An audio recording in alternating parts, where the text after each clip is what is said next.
Well, David Waitley, how are you? I'm great, thanks. How are you? Very well, and you are president, founder of Heritage Real Estate, and you've been focusing on Coronado, San Diego in general, or?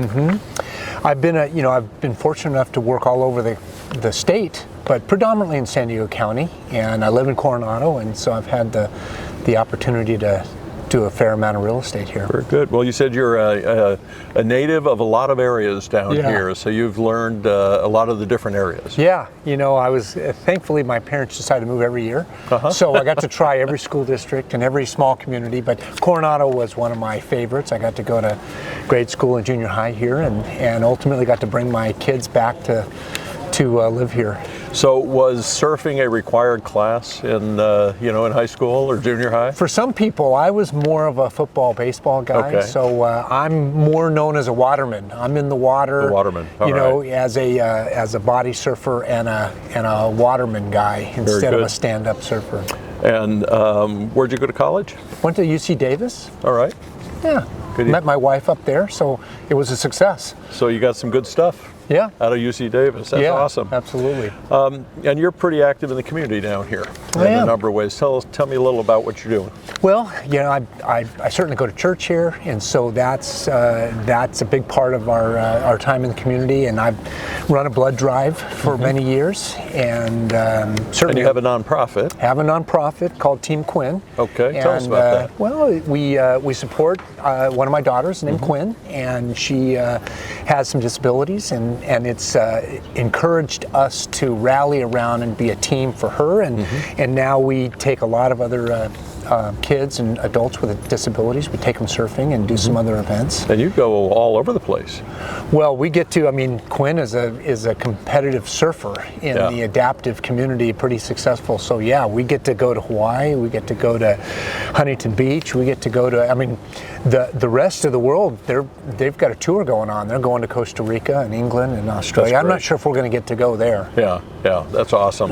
Well, with the real estate, you've been you're a realtor now, but you've also done a lot of development. Tell me about the development background. Yeah, I got out of college, and my mom was in the real estate business, and so I joined a very small company up in Rancho Santa Fe, and I was sent right out to Alpine and working on a large land and home building project, and learned how to subdivide land and build, and got in the business of building homes, and built a real estate career out of on that foundation. That's excellent. That was 30 plus years ago. Yes. Yeah, we won't date you exactly. So I've been a broker for 37 years. Yeah, all right. I think now. Well, you've seen a lot of change. Yeah. A lot of change. Do you think that's slowing down at all, or do you think it's just going to get more dense, and that densification, I guess they call it? No, I think San Diego, made the decision, not that it was one single decision, but San Diego is a community that is very conscious about growth, and so I would argue from the builder side, we've only been building about 25% of our needed inventory for 25 years. So we're very short for inventory, so our young people, our kids, have a hard time buying a house because this is a very desirable place to live, San Diego. It's one of the handful of places in the country, maybe even in the world, that's on the radar for buyers. So our young people have to compete with everyone else. So what does somebody who's 25 years old, maybe 30, once they finish making a dent in their student loans, what are they to do? If they want to live in San Diego, they got to buy as soon as they can. There's really no shortcut. When is the lull going to happen? When it's going to be a good time to buy? Never. Yeah. Never. So there obviously San Diego's not completely separate from any recessionary issues going on, but because we don't build enough housing, even when rates go up and prices fall a little bit, they never fall enough for the young person. So usually their buying power, even with prices coming down a little bit, their buying power still slips away slowly and surely. So I encourage most parents to plan for their kids if they can, if they live in San Diego and have enjoyed the benefit of real estate here. Are there programs to help young people, to help first-time home buyers out here? There are some programs. One of the challenges for San Diego is our pricing so high that it does make it difficult. But yes, there are first-time buyer programs, low down payment programs. What did you call that? Yeah, that's the sound of freedom. There you go. That's what that is. There you go. Well, in our beautiful location here, sounds like two of them. Beautiful location, recording this at the Hotel del Coronado. What a historic place this is. I used to run around here as a kid. We would try to sneak on the roof and not get caught. But I don't want to say any more than that. They might. I could still be on a list somewhere. That could be. Well, and the growth that you've seen in Coronado itself. I mean, it's an amazing place. I mean, certainly it's virtually built out, with the exception of a couple of vacant lots and some homes that get torn down to rebuild. And Coronado is because it's a constrained island, it is always going to be just a gem. Well, and what's the appreciation like here? What's it been like over the recent years or longer period? How does that compare with the local market, the greater San Diego? Yeah, I mean, Coronado's going to beat the market almost every time. I did a quick analysis from the last 20, 25 years, and it's been anywhere from 4 to 13% a year, depending on if you bought just at the right time or bought completely at the wrong time. You still are making 4% a year. So if you messed up, you still made money. Yeah, you still did well. And so Coronado is a special place that way. I have a friend who is been looking to buy a home here, and he's been waiting for 20 years for the drop. And he finally said, "David, I think I blew it." Yeah. It's never going to come. I don't think I can just bear to pay, what I could have bought 20 years ago or 10 years ago or 5 years ago. So. Yeah. Well, we see, review real estate all across the country, and I mean, this is magnified. It's even more so. But I don't know, the young people, what they're supposed to do now, how you're young and you want to get a house, not have an apartment, and get out of mom and dad's basement. It's tough. It's pretty tough. It's tough. I mean, my young agents have people, and you just have to do the work. Get yourself qualified and get out there and find something that you can buy. It's going to pay you back. And so you just have to compromise a little bit. We did that. We did, absolutely. Well, that's tied in a lot with what we do as financial planners with our company. It's a nice change is seeing families looking at doing multi-generational planning sooner. Okay. So when I was a kid, if we saw somebody who was 65 walking by, we'd be rude little kids, go, "Ooh, there's an old person," right? Now you got 80-year-olds learning how to snowboard. Right. So people are living longer, and the idea of, well, my kids are going to inherit. When are they going to inherit? Well, why not be more active about that? The gifting levels are up, being able to help the kids out when you can see the benefit it's going to do for them and for the grandkids. So I think that's enlightened. I think we got another one coming over here.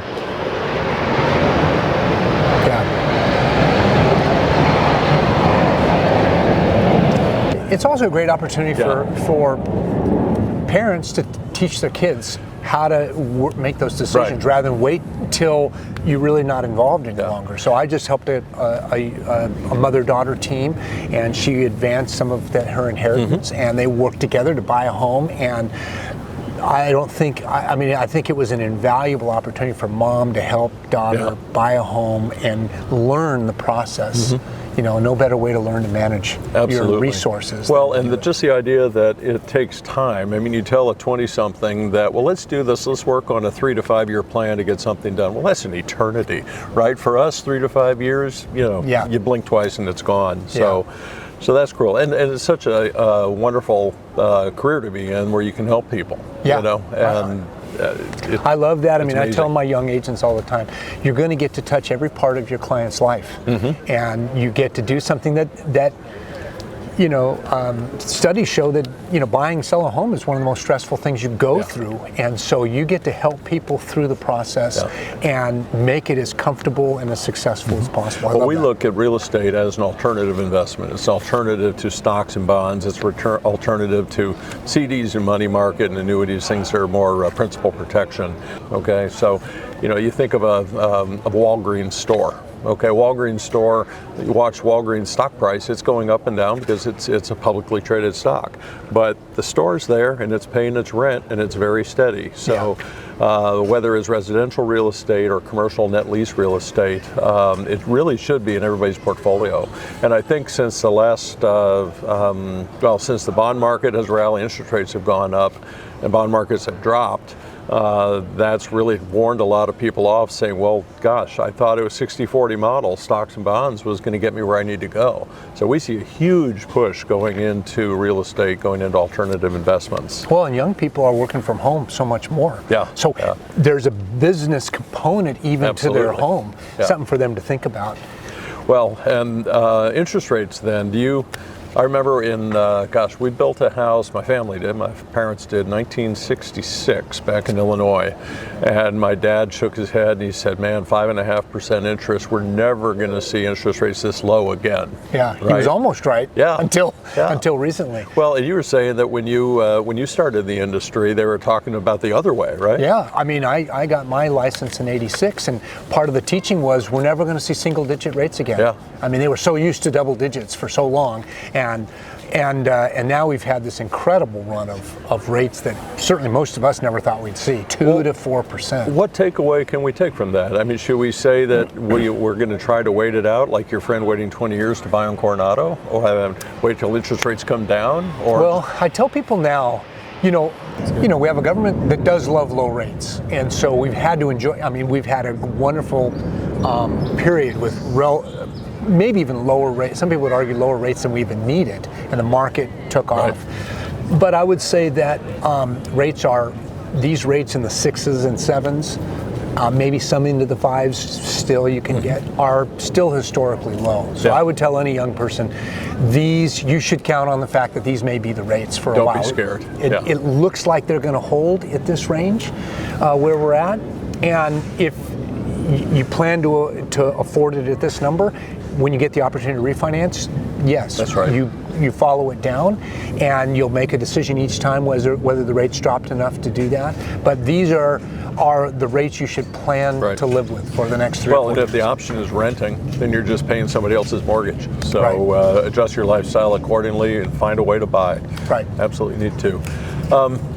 So with somebody who's, we run into so many different types of real estate investors, and what we like to refer to as the accidental investor. They wake up one morning and they say, we've got 5 properties. We've lived in each one, we've kept each one, or we had one, we thought the kids might want to use it someday, and but they never really intended to be real estate investors. And now they've got this accidental portfolio.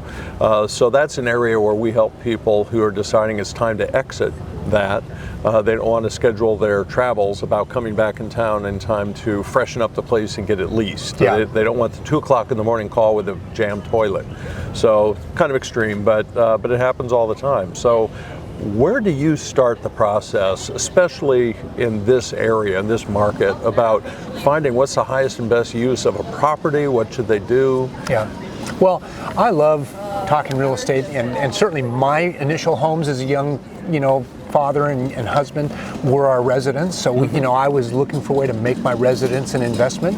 It's not the ideal situation, but that's how you learn. Sure. And so I was fortunate enough, both in my building career and in my real estate career, to learn to make those decisions early. Okay, how valuable is a pool?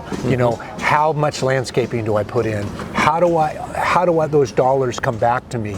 Are there certain things I put into my home that I know I'll never get back, but it's what I want. Right. And you should do those. Put them things. in for enjoyment. Enjoyment. And the more you know about how those interplay, those are the predominant questions I get from real estate owners, even if they're 7 years old and they own a half dozen houses. It's still that big question: what should I do? What's my next step? And again, like you talk about, the end goal is the most important thing. What are you looking to do? If you want to maximize your value, let's talk about, I'll meet with a client, even if maybe we're not going to have a sale for 5 years, talk about these are some things that historically work, paint, kitchen remodel, where parts of your floor plan are obsolete or working toward obsolescence. What do people are looking for? So I do a lot of that with clients, help them. And then when it's a property that's been an investment or working toward an investment, we'll talk about, okay, what's the appreciation look like in this area? How do you fit? Do you have the nicest house in the neighborhood, which is going to have its set of problems? Oh, sure. Or do you have the cheapest house in the neighborhood? Maybe we go ahead and sell the one because you've already maxed out some of its potential and go buy 2 more somewhere else. Sure.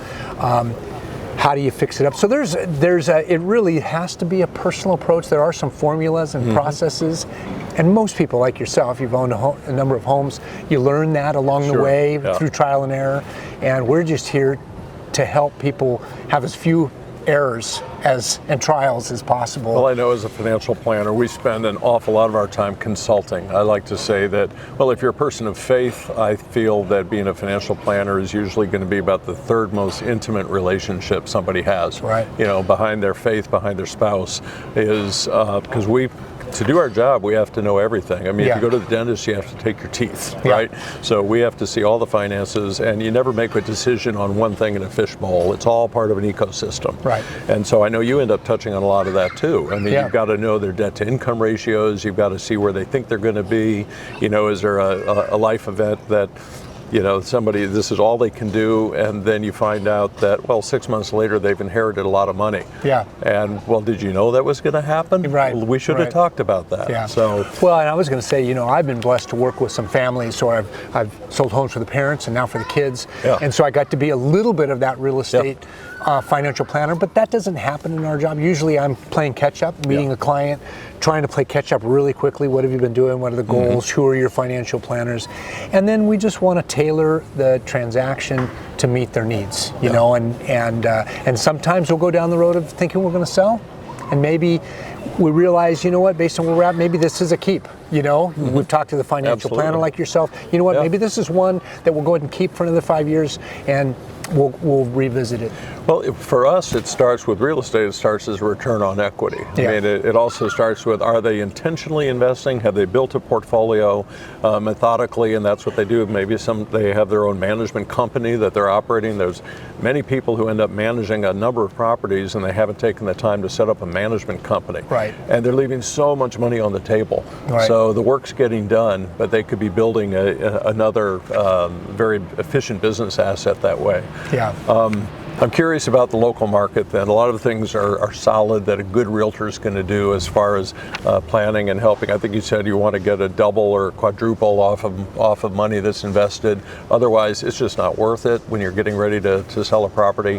What's peculiar about the local area here? The zoning, you mentioned something about owning land as an investment, knowing that that's going to appreciate. Yeah. And maybe that's changing a little.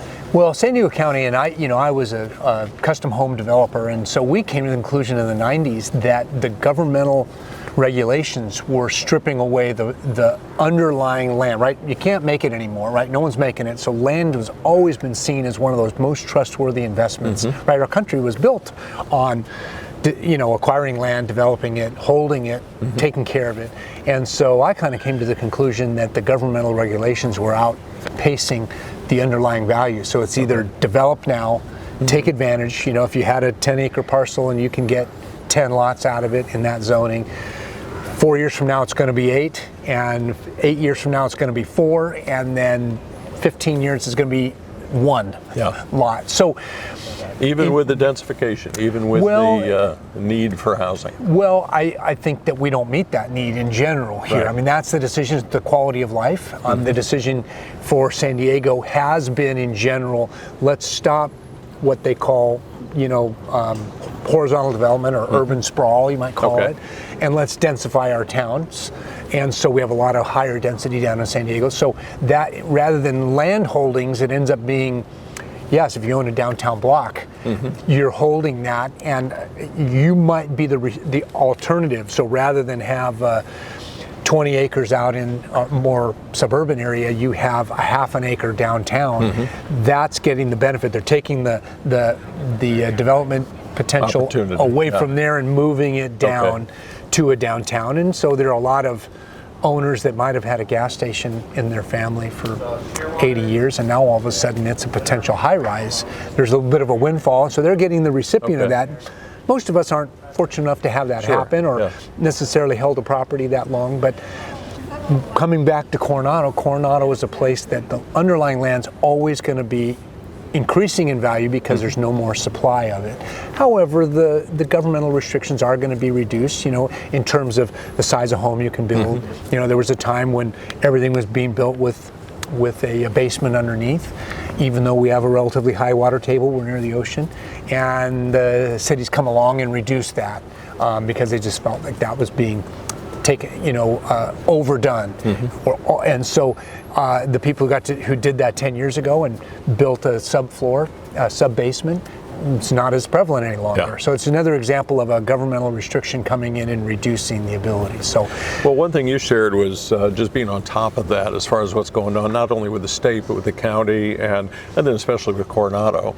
I really appreciated your candor that Coronado, it's a great place to develop as long as you know the rules and the guidelines and you stay between the lines. Right. And if you don't, then you're making trouble for yourself, right? I mean, Coronado is a very strong city. It's one of the oldest cities in San Diego, and very financially strong. And the beautiful thing about Coronado is they're serious about the quality of life here. And so if you're an owner of real estate, I think it behooves you, just like you would have a financial planner who's staying on top of new rules coming into place, right? Yeah. All the time, every year. You got to be on top of it. I think you owe it to yourself as an owner to have a realtor or someone in your camp that stays on top of that can help guide you, and you can say, you know what, we're not quite ready to build the ADU, but we should build it now because in a couple of years it's going to be a lot harder. Right. I think that makes a lot of sense. I think, there is this isolated area. I mean, Coronado it's unique. It absolutely is unique, and it's and not only in the state, it's unique in the world in many ways for what you have here. One illustration of that was so clear during the lockdowns during COVID. When there was a lot of tension going on, let's just be light about it, in various cities, and they basically at the other end of the bridge, they shut it down. They basically said, no, you're not getting out there. And that was that was emblematic of how Coronado operates. It protects its culture. And so as long as you understand that, as long as you're not kicking against the goads with that, then I think you can do great. And then you can work with a realtor like yourself to find out what is the highest and best use for this property. What can I do here? Now you've also worked up in, was it University Heights, is it called? Tell me, that's kind of exciting what you've been doing up there. Yeah, my daughter was living in that area, and we decided that was a place back in 2018-19 that we would be looking for a place. And again, as a parent, I'm trying to help my daughter own a home and participating with that. And we looked for a development opportunity and bought a small single-family home and knew that it was going to be ideal for ADUs. The AD rules were just in a change. The state was just coming down with their mandate, telling cities you're going to build ADUs, whether you like them or not. Ironically, Coronado will be one of the last cities to say, okay, I guess we're going to, we'll heed that. And they, in fairness to Coronado, they had already had a built-in program for what they call a carriage house. So my daughter and I and my wife went and purchased a home and designed an ADU in the back, and it was something that got to help her learn how to manage a construction opportunity and a design. We were able to take advantage of the rules. They've already since changed. They've reined in the rules, so we probably got an additional 20% of square footage. Well, we had a site visit on that a few months back when I was in town, and I think you had at least a half inch between the property line and the wall. Yes, I mean, we were able to build on the property line, and the city's reconsidering whether that's something they want to have, but it was in the code, and we took advantage of it. And of course, we had to make our neighbors happy. As you should. Title that change the Waitley rule or anything, did they? I don't know. I hope not. They definitely, I think we certainly may have been part of the group that said, you know what, some of these folks have figured out how to maximize every inch. Maybe we should rein it in a little bit. But it's been it's a great long-term investment for our family, and it's something that we look forward to keeping it in our family. You talk about legacy properties, and at some point, as you and I have talked, it's an ideal for a future exchange or a DST when we've when we've our stewardship of that has run its course. Well, and that's really the thing, planning the exit on any investment. I mean, as a financial planner, as a money manager, I always want people to, if they're going to do something, they say, that's great, what's the end game? What's it going to look like? As I used to counsel entrepreneurs on working together, I would want to get the partners separated from each other and ask them each separately, describe to me what this looks like. And one of them says, this is going to be great, building a business my kids are going to run. The other one says, this is going to be great, we're going to build this up and in 3 years sell it, right? And it's like, do you guys ever talk? Right. You know, so what is the end game? But that can also direct some things that are more getting into the weeds, but whether you're going to go straight line depreciation, where you're going to do a cost segregation analysis, if the price of the property is high enough and it justifies it. And then the optimal is maybe knowing that you're going to only own a property for 7 to 10 years because you've used up the depreciation. It's a tax-driven decision. Yeah. So that's all where and especially a financial planner working with a realtor, being able to put our heads together and come up with an optimal strategy. Yeah, we want to help them know that, you know, some of these tax deferral programs are going to change or go away to some degree. And so one of the sales I made recently for a family was because California was really strongly looking at removing some of the Prop 13 rules that would have changed their tax basis, and they ultimately said, we've got to sell. If that rule changed, we would not be able to support our property. They started putting the plan into action. We didn't know how the election was going to go. Ultimately failed. Right. But the family still elected to go forward and sell, knowing that the state's going to come back with that again. Sure. They're not going to just give up, and the vote was close enough to make the state say we're going to come back. And so that's another thing that if as a real estate owner, if you're managing that and staying close to it, then you can make a decision and realize, okay, you know what, we wanted to hold this another 10 years. Maybe we should sell it now. You know, there's enough dynamics. Well, and where we start always is, what is the return on equity? What are you getting, and how does that project forward based on taxes, depreciation, and appreciation also? I mean, you may be doing everything you can to hold the rents or to raise the rents and keep up, but oftentimes, especially in this microcosm of Coronado, the valuations are going to outstrip the ability to carry the rents. So now, what is the actual return you're getting on this asset, both the current yield as well as the return plus appreciation? And then how long you plan to hold it. So it's all, I mean, fortunately, a lot of it is financial science, it's mathematics, it's let the numbers advise the decision. Now, if this is a property and grandpa lived here and my mom and dad, and I want my kids to have it, we're never going to sell, that's fine. Absolutely. But just do it with eyes wide open and then figure out how do you optimize that. Well, and I think that's something you've been able to do for me, for some of our clients, that we go down the pathway, talking through, your willingness to talk to clients, knowing that maybe it's not going to end up in a transaction, but your willingness to sit down with them and talk about it and give them that information and let them make that decision, because there's nothing wrong with making maybe a little bit lesser financial decision that meets other needs within your family, something you want to do. And again, sometimes it comes back, full circle the next way and say, you know what, we thought we were going to keep this and everything looked right, and now we realize it doesn't meet the needs of some of our other family members. It would be better to go ahead and take advantage of this. Well, it so often as a financial planner with the multi-generational planning, I just want to get parents and kids together in a room and say, let's talk about this. Don't assume that, the kids say, I never wanted to live there, that wasn't my house. And so we run into that occasionally, and we help facilitate those conversations too, being able to bring it together and being in a dispassionate third party, being able to ask questions.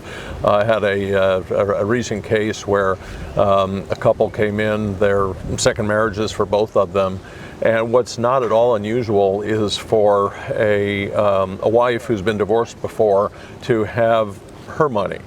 Okay, what's his is his, what's his is hers, and what hers is hers. Right. But it's so completely rational, and it's not something to be to avoid the idea that, hey, well, let's look at these assets as part of the overall household assets. But we're still going to keep them titled in your name. Right. Okay, just because we're talking about them and planning for them doesn't mean that you're relinquishing, let's face it, relinquishing your safety net, the freedom the confidence that gives you having some assets. So again, there's a lot of, let's say, Dr. Phil involved with I think both of our work. Another case study was up in North Park. That was pretty interesting. These are kind of these bowling alley lots. Yeah, so and Coronado has a lot of these lots that are long and narrow, and there can be a challenge. But we came I was actually representing one of the families that I do real estate for multi-generational members of the family, and we were doing a VA loan for a young Navy SEAL, and we acquired the property and realized he was getting orders to go somewhere else, never going to be able to live there.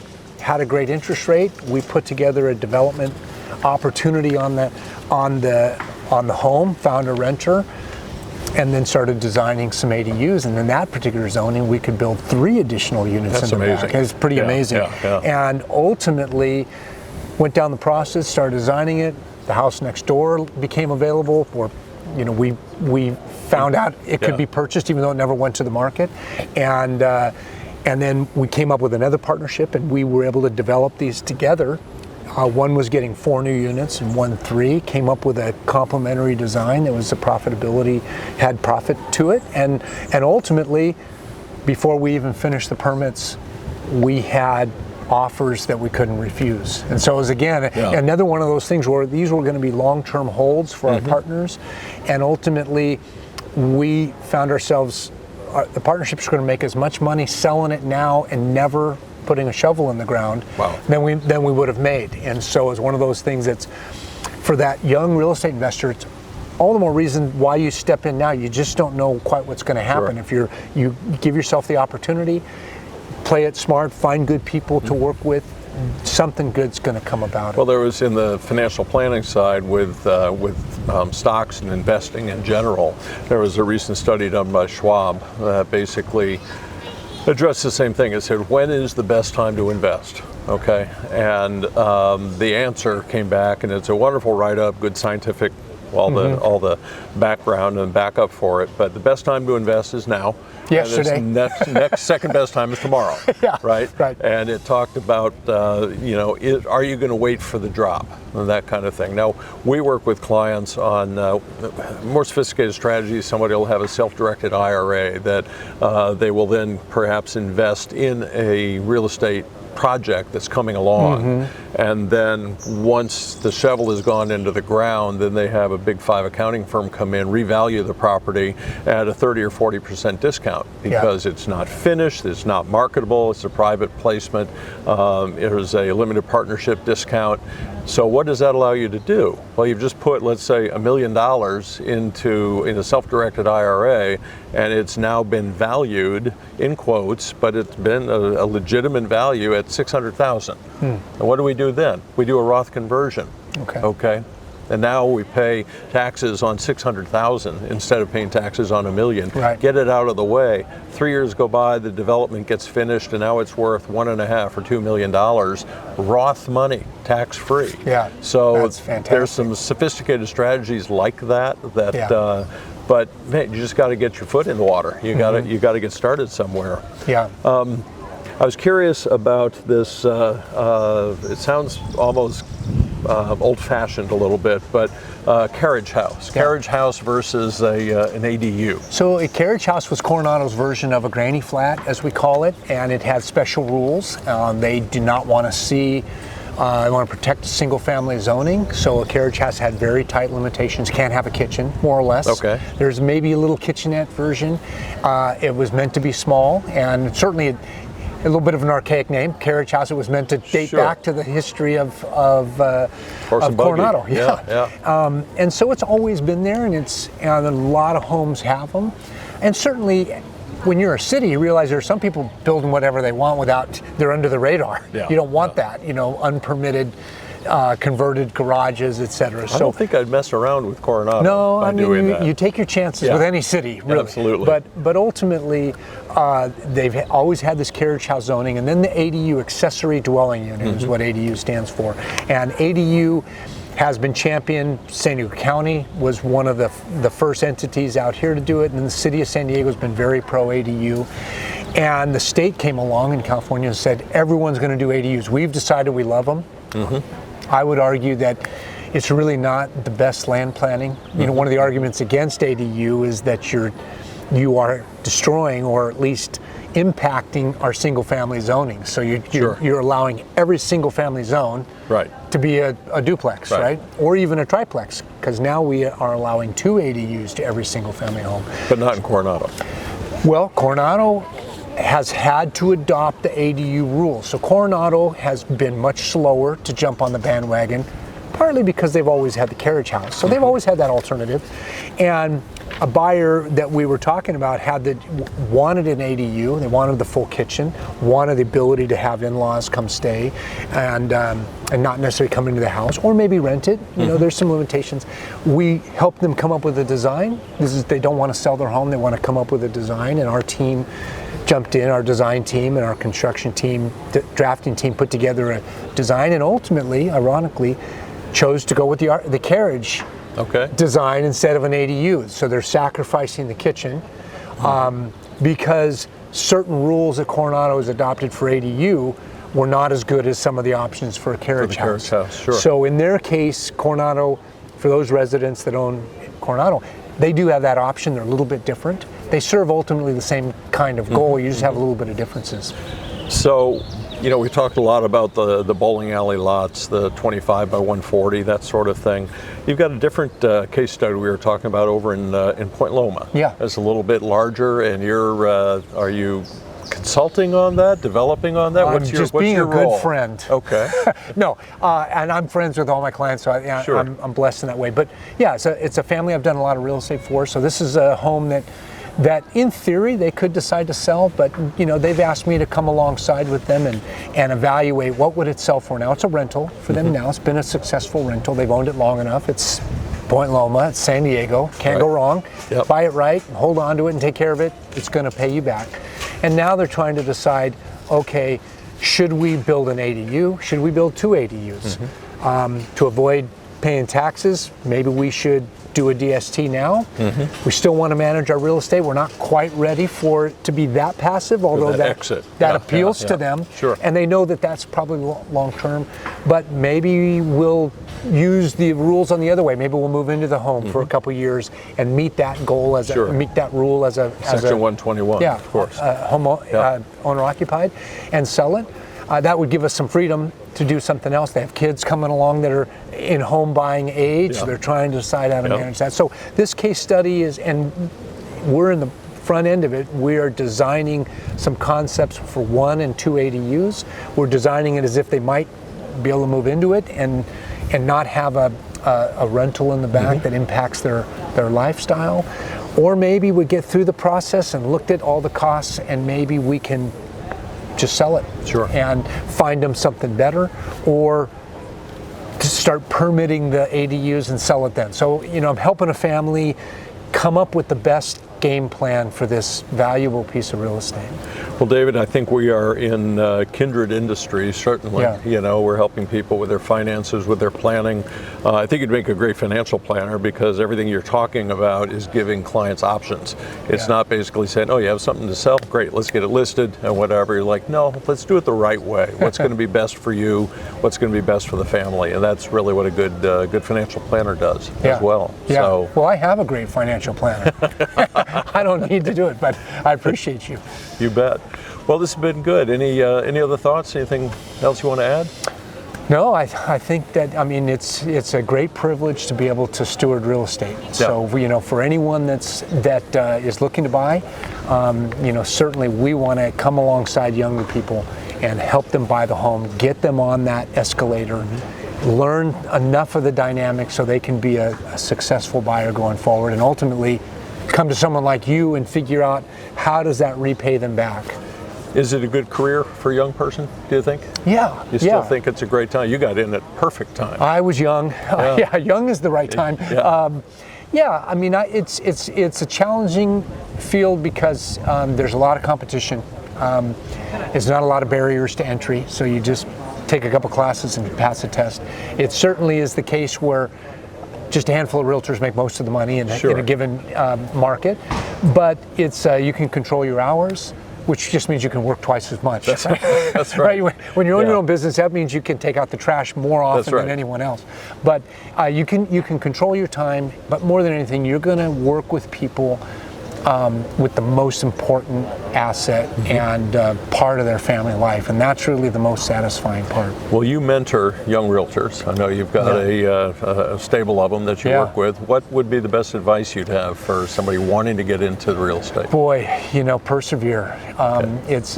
We're getting to a little bit harder time because we just had a market where every third person, I think they were required to get a real estate license. I think that was a California requirement. That's right. 1, 2, 3, you get your license. 1, 2, 3, you get your license. So the market has bulged in terms of agents, but we're going to have a big falling out because a lot of agents, as the market contracts a little bit, are going to find out that it's not their cup of tea. If you're going to just pay me, give me checks, I'll stay in it. So now it's really going to be for those people who love working with people, love the components of real estate, and but they can still be successful. I have young people that are navigating that, trying to figure that out, trying to balance between a former career and this career. Is it something that somebody can have another career and start as a realtor and learn it as you can. It's a great question. The problem with real estate is it cannot be a part-time job. Okay. The only people you have to be on call. I would say you're on the call all the time, and it's going to take a couple years to build up your business and your rapport. So it's going to be the kind of thing where you have to dive in, and if you're diving in part-time, it's just going to be almost impossible. So you have to be able to afford to be a young realtor when you start out. It's a challenge. I mean, I would say that, like anybody who starts their own business, you might be working 2 jobs for a while. Your current job that pays you your paycheck, and your real estate job that is going to be your long-term career because you love it, and it can pay you and has an almost unlimited upside. So you're going to work really hard for a while. People who can successfully navigate a part-time career are usually people that were already a full-time realtor. And then they know enough, they've developed a following, and now they can move to part-time. Starting part-time is really hard. So, but I think it's the kind of thing where with the right support and the right example, find someone that you like or does the business the way you want to learn it. This goes for any field, just like your own field. Find people that are good at it, that are credible, and learn what they do and model that. I think a mentorship has got to be one of the greatest things. If you're going to do it, the 2 things I would advise, either in the financial services or in real estate for a young person, is find a mentor. Okay, and you're going to get exposed to, I know in our field, I've got Fidelity and Schwab, both have strong offices near me, and I love hiring people who've been working at Fidelity for a year or Schwab for a year, because what they've been able to see has been so limited. And working 1 year in our firm, we're independent, they get exposed to stuff they wouldn't see for 5 or 10 years if they were fortunate enough to find that path through one of the big wirehouses or custodians. So finding a mentor, being able to work with them, and I actually think when the market's down, when things are tough, is one of the best times to start. Because like you said, all the people who've had it easy, they're bailing out. So if you get in there, you work hard, you give and give that customer service to the client. Okay, because they'll remember you. They'll remember you. An extreme example was, I read a while ago, it's probably 30 years ago in New York, there was a garbage strike. And this fellow, out of his own pocket, he was a realtor, out of his own pocket, what he did was he paid to have the garbage picked up in this 4-block radius or whatever, and let everybody know, I'm taking care of the garbage. Do you think they remembered him?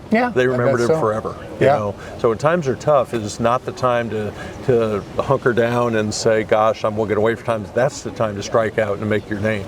And you're going to learn. I mean, you're going to learn the right things. And so, that's one of the things that's been a little bit of a negative byproduct. It's been a great market, and some of my young agents and myself, we've been blessed by the fact that it's been a busy market. But there's a lot of bad habits that get learned in a market like that, and a lot of people learning the wrong things about how real estate works. And so now they have to learn the other side, which is, okay, now I'm going to work with clients even when they're not going to use me as an agent. I have to I have to do that work. How do I do transactions when interest rates are 5, 6, or 7? Right. That can be a little more difficult. Yeah. So anyway, well, there's the sound of freedom again going Yeah. over. David, thanks so much for the time, the interview, and good luck to you. I really appreciate it. Coronado. Thanks. You Wally. bet. Yeah, thanks.